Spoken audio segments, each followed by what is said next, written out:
First Game 7 of this year's NBA playoffs goes Saturday night in Boston. 76ers Celtics, Game 7, do or die.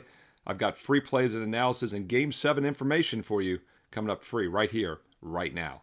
Hi, this is Steve Merril, WagerTalk.com, right back here on WagerTalk TV. And didn't think it was going to go this long. Celtics had a 3-1 lead heading back to Boston a couple games ago as an 11.5-point favorite. Lost outright. Of course, Joel Embiid's been back for the last 3 games, and it has made a difference.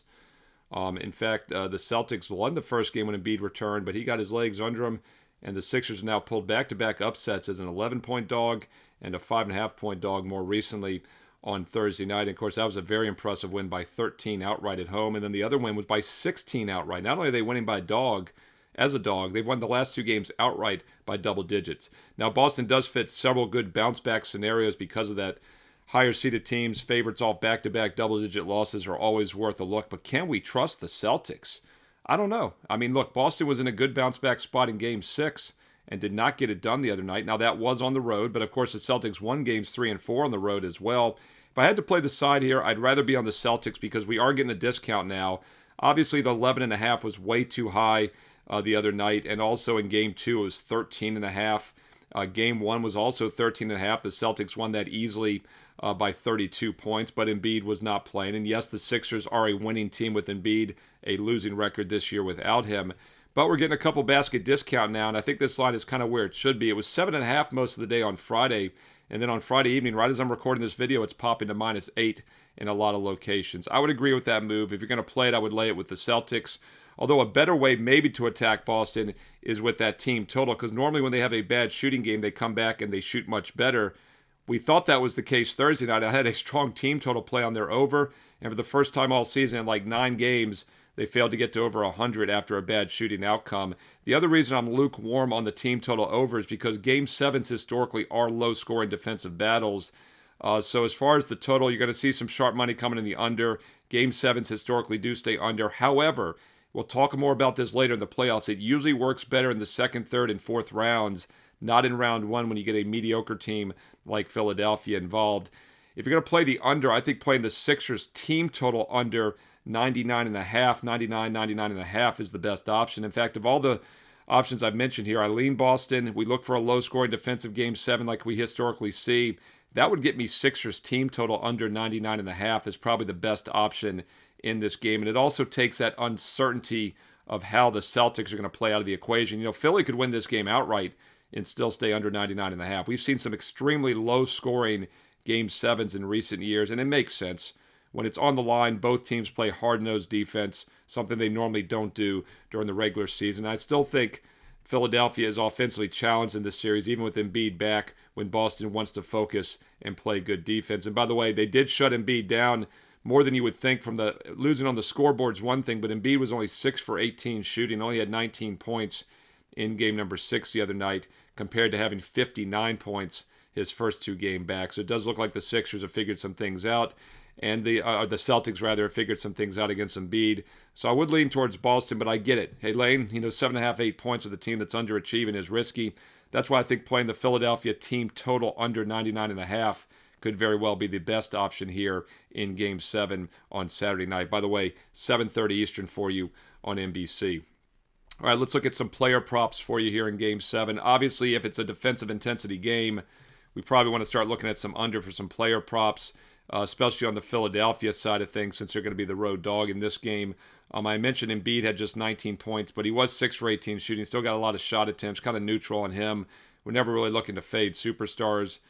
Kevin Oubre's been playing great defense. He had 14 points on 11 shot attempts. Maxey, 11 for 22, 30 points.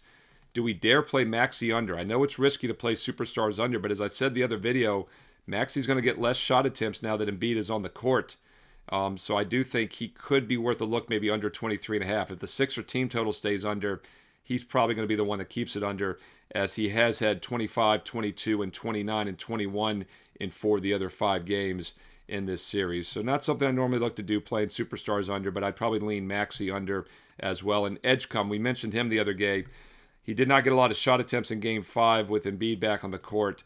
He picked things up a little bit, 5 for 11 shooting, just 1 for 6 from 3, landed on 14 points.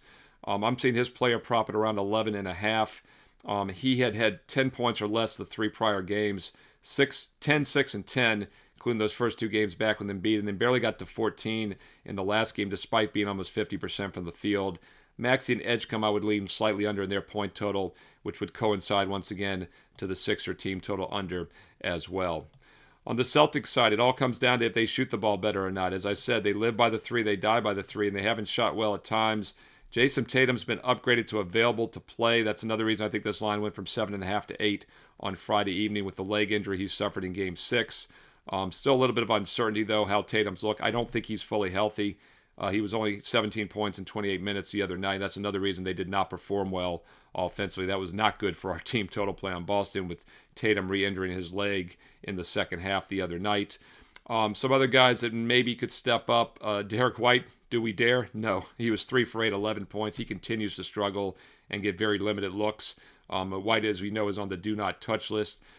Pritchard's a guy I'll mention, though. 16 shot attempts off the bench. Now, part of that is, of course, because Tatum was limited.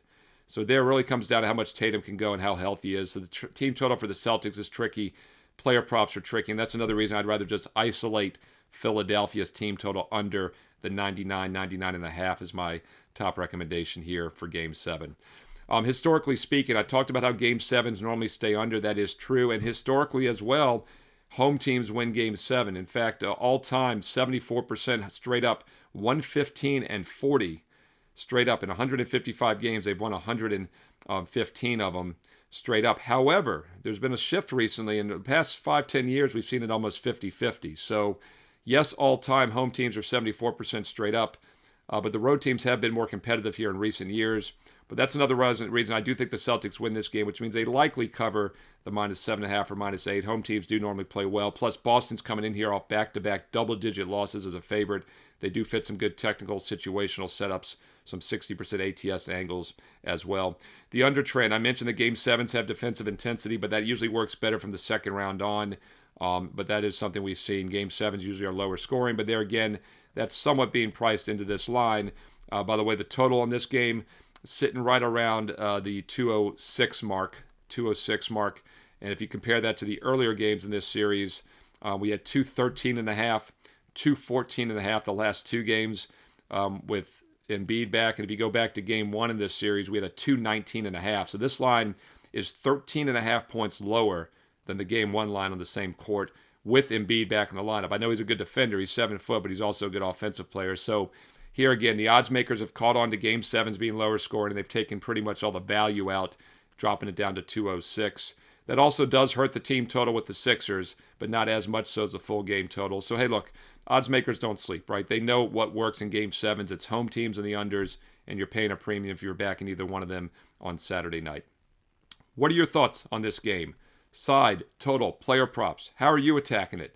Drop your thoughts in the comments below. Hey, include some analysis if you have time, so we can all learn and earn and win together here on WagerTalk TV. And don't forget, if you're liking these free play videos, I will continue to give you every NBA playoff game free this postseason, each and every day here on the channel. All I ask is a quick thumbs up like. Click it. You did it. It took 2 seconds. Thank you so much. And also make sure you've clicked subscribe here. I'm sure you have. We're almost at 250,000. 250,000 subscribers. Can't be wrong. Make sure you're one of them.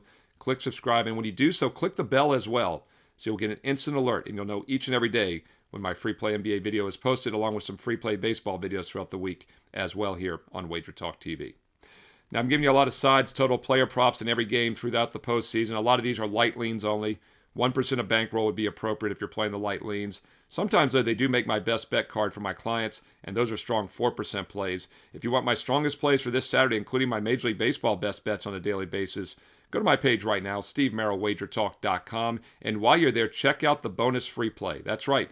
The last cut, just a bit outside from being a best bet, goes up as a free play for everybody every day on my page. So go get Saturday's free play, check out the strong best bets, SteveMerril, and get there quicker with shortcut wt.buzz/SM.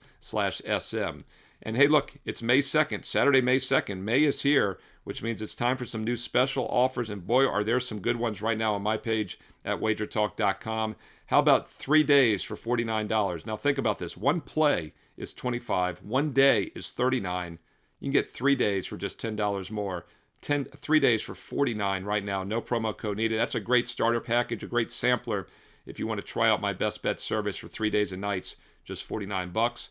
Also, a longer-term package. How about the 1-month all access, 30 days of basketball and baseball, and I'm giving you an instant $100 discount. Normally 30 days is $299. No promo code needed. I made this offer last month, but now there's no promo code needed. $199 instantly, and then another 10 days included. You're going to get another 7-day and 3-day pass included. Wow. 30 days with an instant $100 discount plus 10 more days included. 40 days, it's not even 40 days for the price of 30 because it's less, that's $100 off the normal 30-day price. That's a great offer. 40 days for just $199. No promo code needed. Or right below that, you will see the 1-year all access pass, which is the lowest price ever offered. Over an $800 instant discount, comes out to just $99 a month, plus a bonus 25% coupon included. That gets it down to about $1 a day for every college and pro football play, the entire seasons next year, all of college and pro basketball, regular seasons next year through the playoffs, the rest of this year's playoffs, rest of this year's baseball into next year's baseball. You get the point. 365 days and nights. Now's the time to do it because you're getting over an $800 instant discount. Works out to about $1 a play. And once again, no promo code needed. So whether you want 3 days for $49, the 40 days for $199, or the 1 year for about $1 a play. Instant discounts applied, no promo codes needed. Couldn't be easier. They're all on my page right now, right below the daily best bets and right above the daily free play. So go check it out. Steve Merril, WagerTalk.com, and hey, get there quicker with shortcut wt.buzz/SM. Remember to follow me on social media as well on X and Instagram at Steve Merril, 2 R's, 1 L, Merril, at Steve Merril on X and Instagram. And stay tuned here to Wager Talk TV because you know there's more free play videos coming up next.